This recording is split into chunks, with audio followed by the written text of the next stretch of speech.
Cindy Wu. Thank you for joining us this early. Cindy is the owner, operator, creator. She's got more titles than I'm sure I know of WooWorks.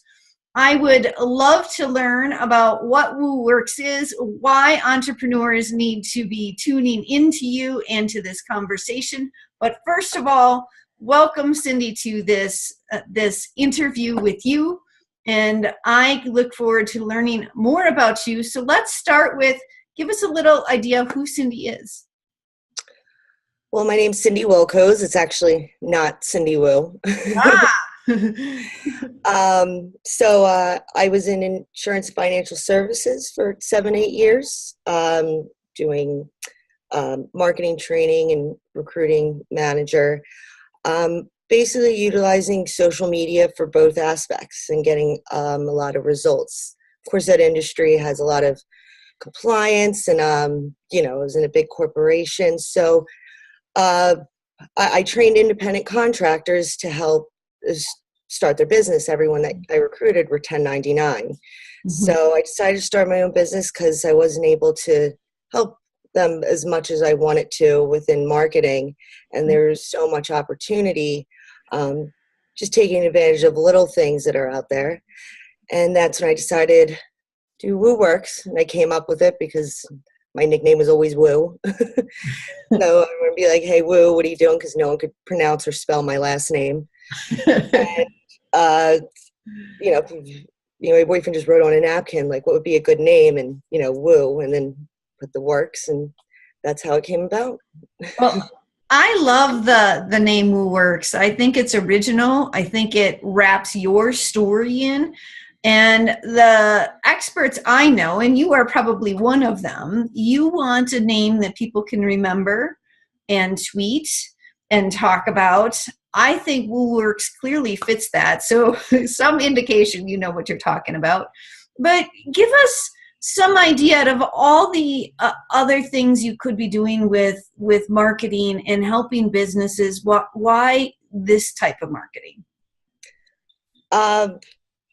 Because you can stay easily connected. I enjoy LinkedIn a lot. LinkedIn has more of a niche or niche, however you pronounce it. Facebook's becoming more and more trying to bring everybody in, and that's why it's always changing and getting confusing. And that's why LinkedIn, it's a lot more, professional. It has, group professionals and, people that want to meet other professionals. So I utilize that a lot. But Facebook, you can't ignore it because it's there, and you have to speak differently to catch people's attention, which same thing, you have to be authentic.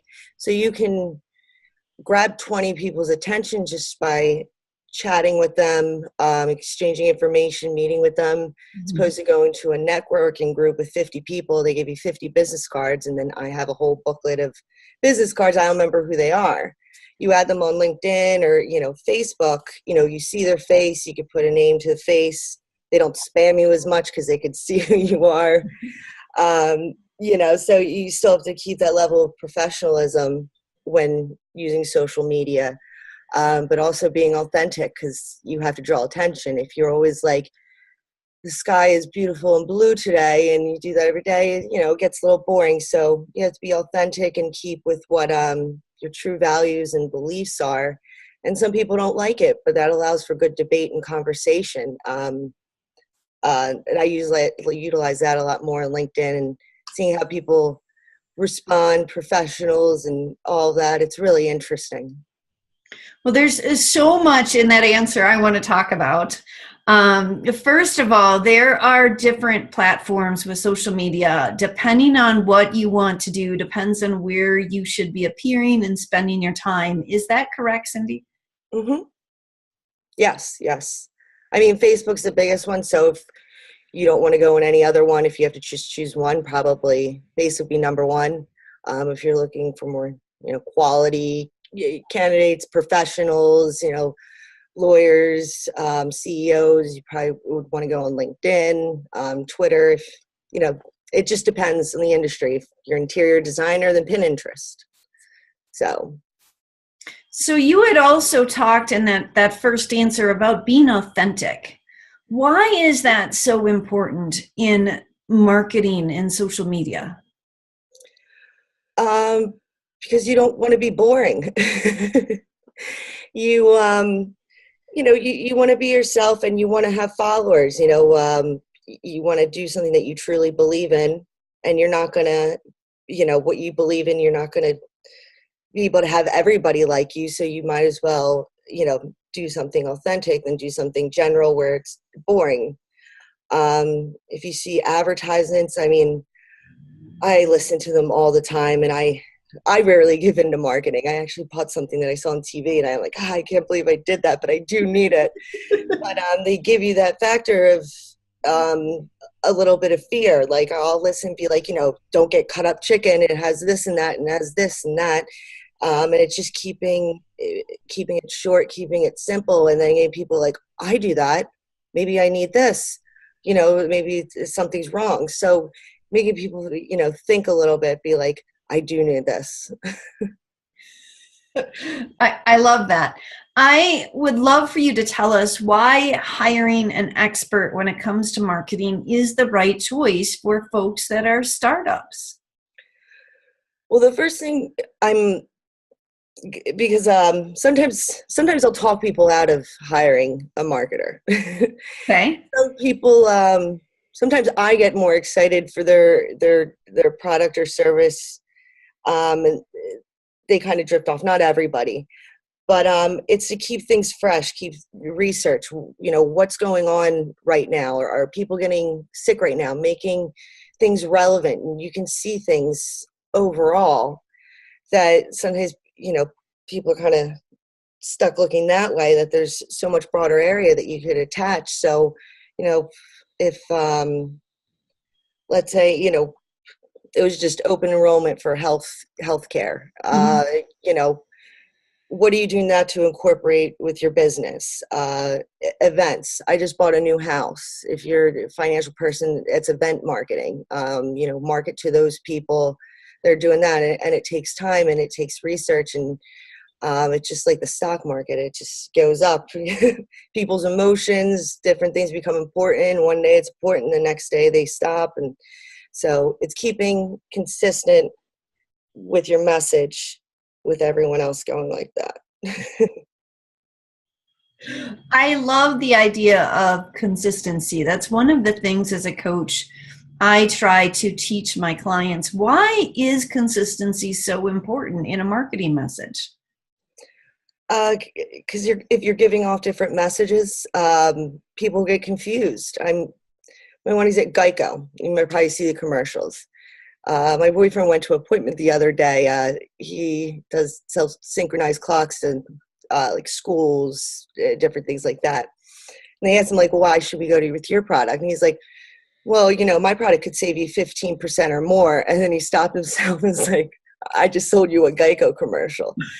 So, I mean, all of those commercials are funny. They give you an emotion. So they either make you laugh, they make you angry, they make you sad, whatever it is, but it has a bottom line message. And you'll see in Geico, they'll always put in there, well, we could save you 15% or more on car insurance. So it's a consistent message, and, giving an emotion with it. My one favorite commercial that I always see, how they use jingle music. I don't know if it's all around, but it's for, I think, Bahamas. And the music's just so pretty, and the voice is talking. I'm like, that is, as soon as I hear that commercial, I'm like, I want to go to Bahamas. So, I mean, you look at TV commercials, like car commercials, like they're not perfect. Some of them are very boring. So to catch people's attention, it's about being innovative, thinking, outside of the box, collaborating, seeing what kind of emotion you want to give out, and keeping that underlying message.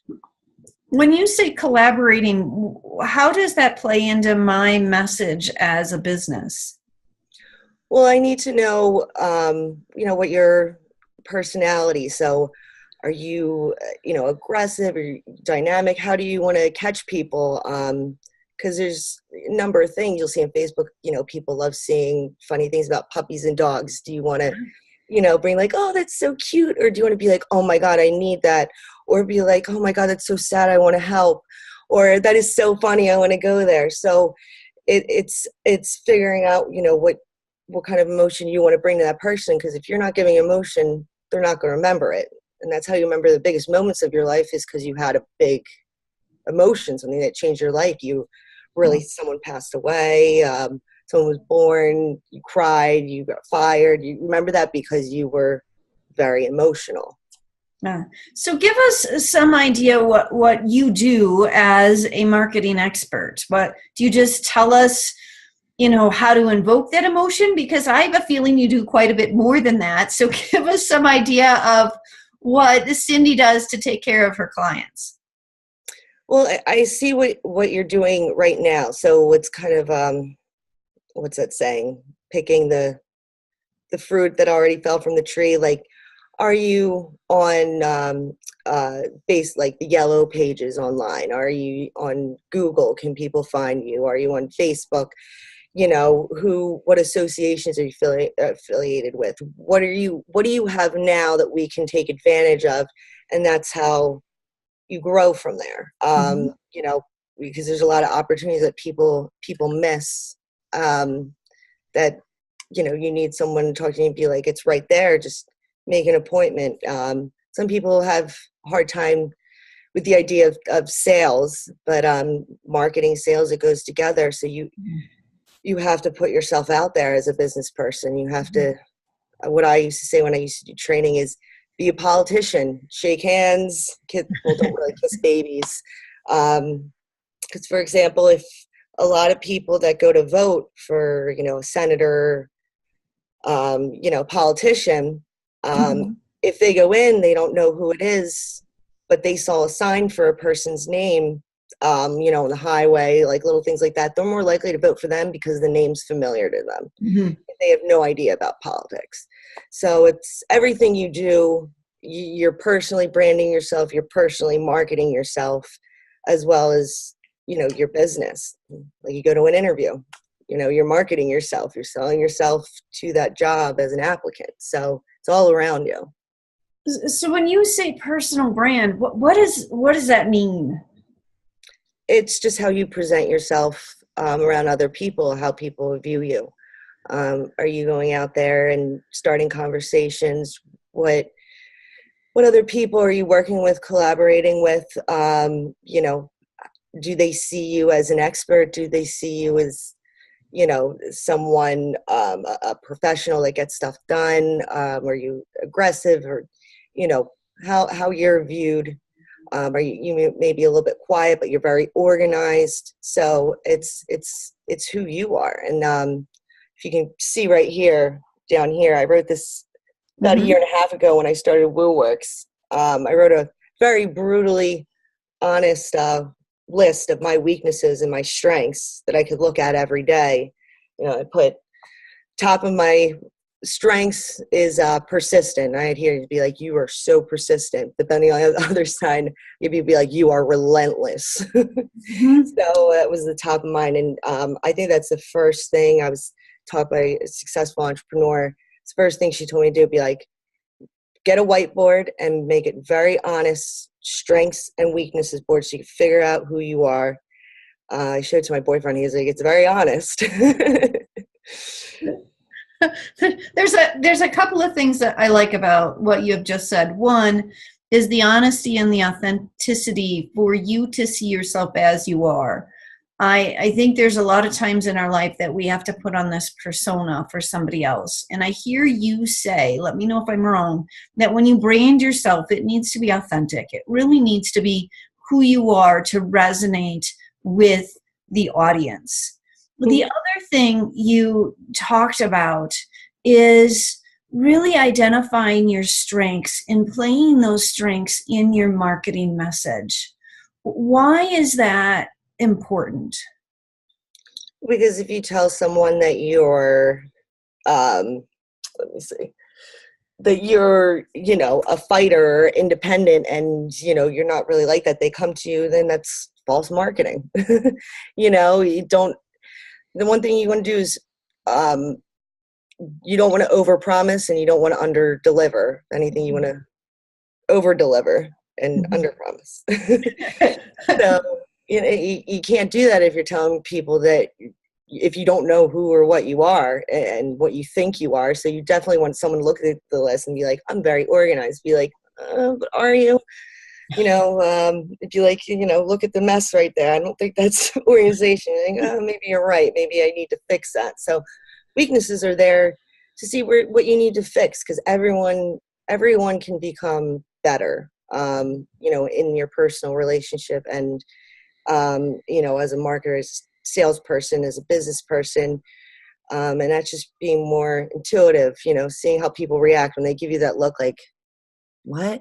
Like, you'll see that, like, what? And they'll be like, uh-huh. And I'm like, they have no idea what I'm saying. So where did I go wrong? Yeah. Sometimes they do that. So I see often with my clients that they feel like if they are going to be an insurance agent or a fitness professional, or that they have to fit this mold in order to be successful, and then they try to create that their personal brand. And what I am hearing you say this morning is that is not the appropriate approach to marketing. Is that what you're trying to say? Yeah, I mean, you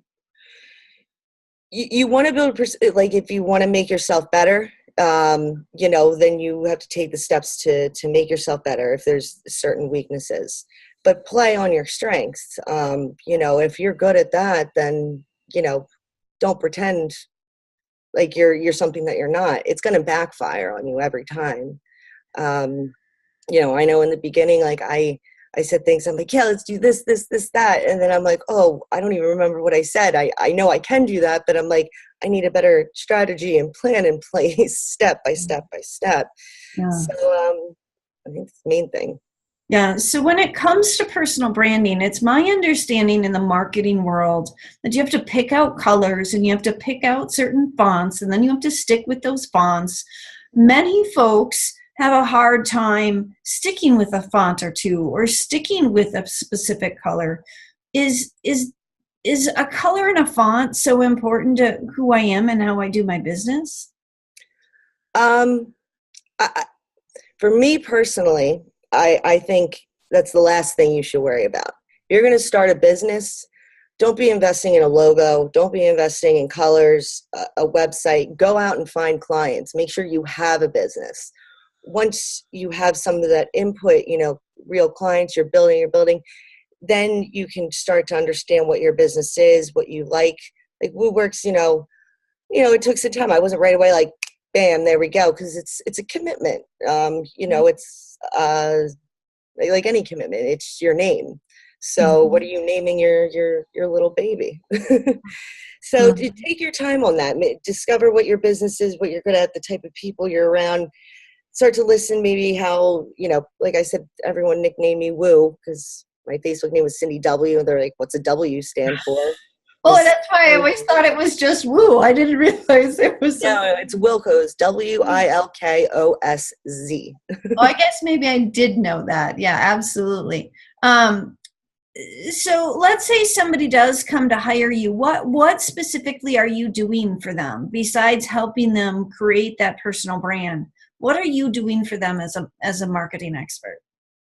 Well, first I got to find out how much they're invested into their business. The time. A lot of people work full time and want to start a full time business, and it's really hard to juggle. In order to take that leap, when do you take that leap? And then you're going to end up making too many promises that can fold over. So, I like to just have a personal conversation, just listen. That's the biggest thing, is just listen, let people talk, understand what the problem is, and see how far they are. Some people are, far and really good and know what they want, and that's very good. And sometimes I could prompt and give some advice, but everybody's different.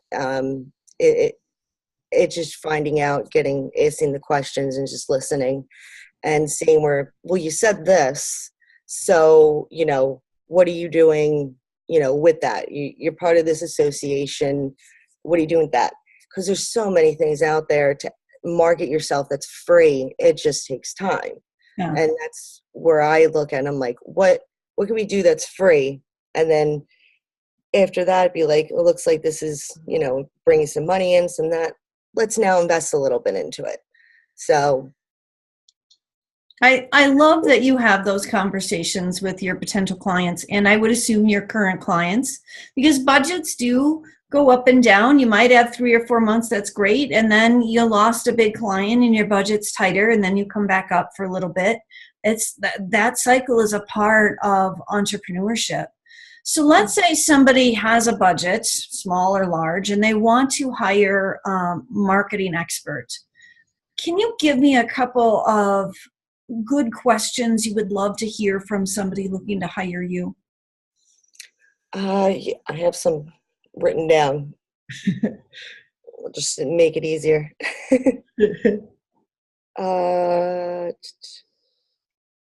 So I just sent it to someone, some questions. So some main things, what's who are some centers of influence that you work with that are advocates for your business, if you have any?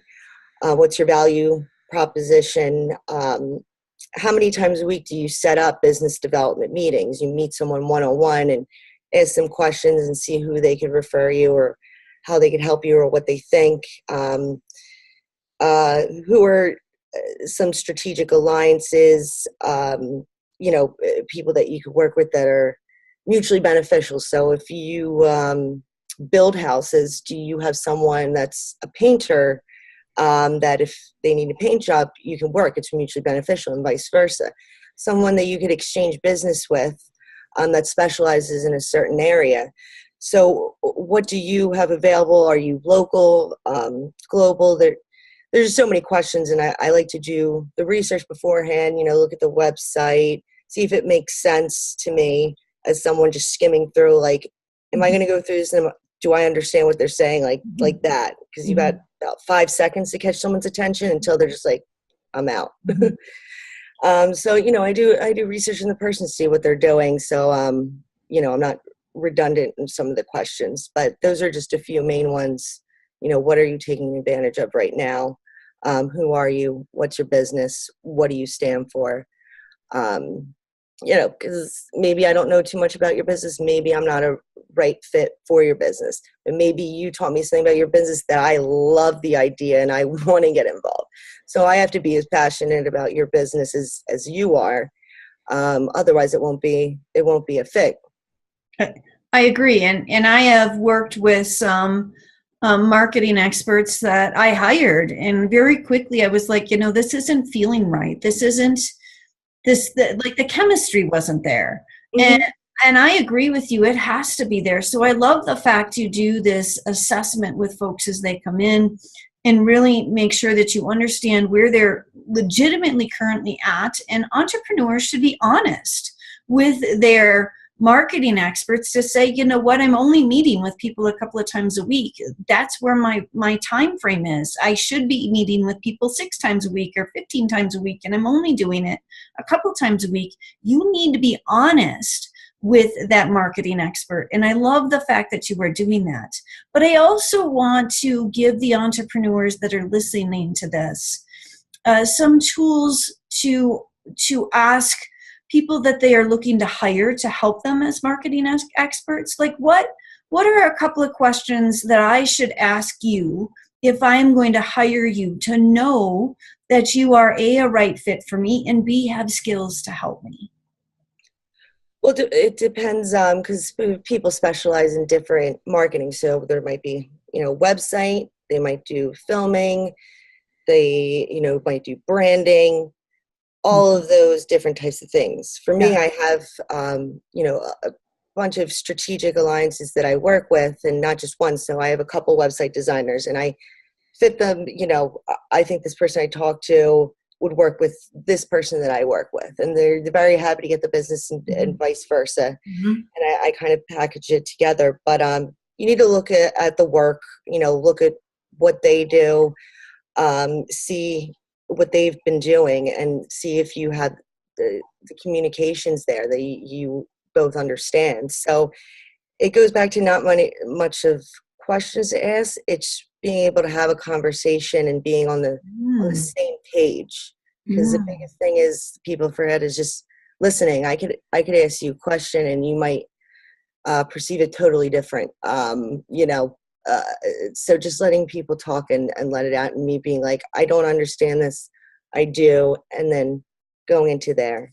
So not really straight line question, just flow conversation and moving on from there to questions. I think that is a huge tip for entrepreneurs looking to hire a marketing specialist, that they must have that communication channel with them, that connection, that chemistry, that understanding with where each other is going, that back and forth. I think that's an incredible tip to give to them, and I thank you for that.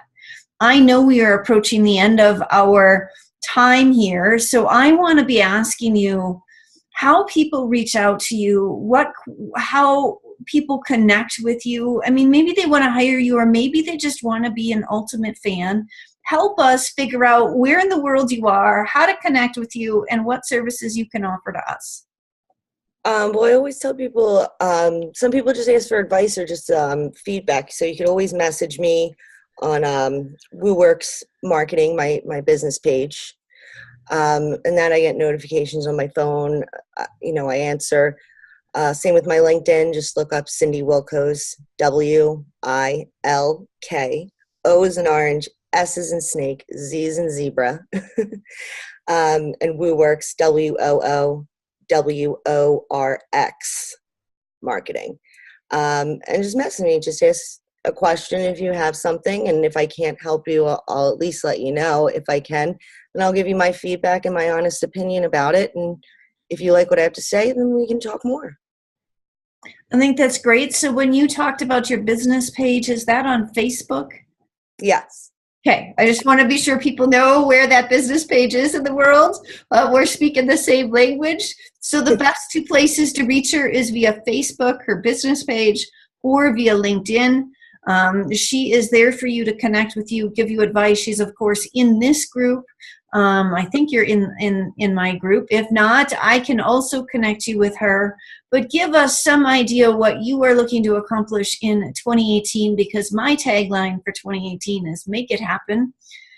So what are you trying to make happen in 2018, Miss Cindy? 2018,